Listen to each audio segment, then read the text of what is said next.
चाय तो अच्छे से बन गई है। अब नाश्ते के लिए पराठे बना लेती हूँ, या एक बार सासू माँ से पूछ लूंगी कि नाश्ते में आज क्या बनाना है। रीता की नई नई शादी हुई थी, इसीलिए रीता को ससुराल में आए कुछ ही दिन बीते थे। इधर रीता की जेठानी और उसकी सासू माँ आपस में बैठकर बातें कर रही थी। सासू माँ देखो, मेरी माँ ने मायके से इतनी हरी मिर्च भेज दी है। अच्छा बड़ी बहू, तूने सही किया कि अपने मायके से हरी मिर्च मंगवा ली। मैं तो मंडी से हरी मिर्च मंगवाने वाली थी, क्योंकि हरी मिर्च का अचार बहुत अच्छा लगता है। सासू माँ, मैंने चाय उबाल कर रख दी है। अब आप बता दो कि नाश्ते में क्या बनाना है। मैं जाकर पराठे बना लूँ क्या? क्या देवरानी जी, इतना फीका नाश्ता, पराठे और चाय मैं तो बिल्कुल भी नहीं खाऊंगी। आप एक काम कर लो कि हरी मिर्च का पकौड़ा बनाकर तैयार कर लो। आज नाश्ते में हम लोग हरी मिर्च का पकौड़ा खाएं।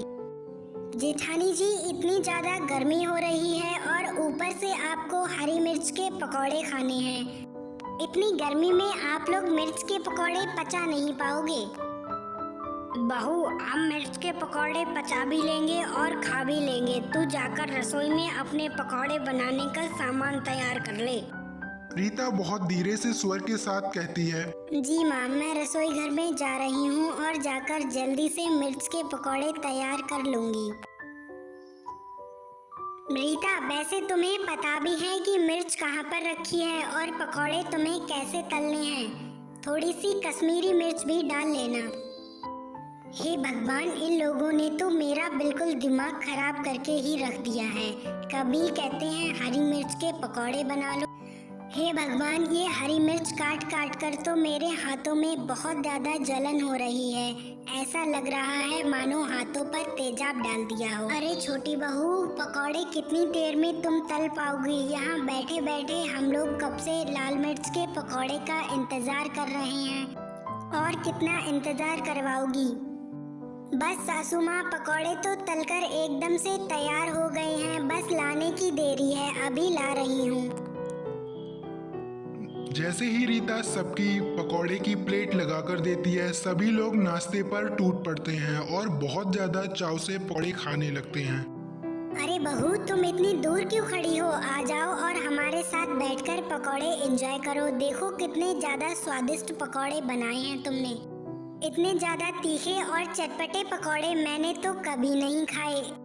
मैं जानती हूँ बहू कि तुम्हारे यहाँ यह रिवाज होता है कि जब बड़े खाना खा रहे हो तब छोटे लोग नहीं खाते हैं। लेकिन बहू, तुम आज से हमारे साथ ही बैठकर खाना खाओगी।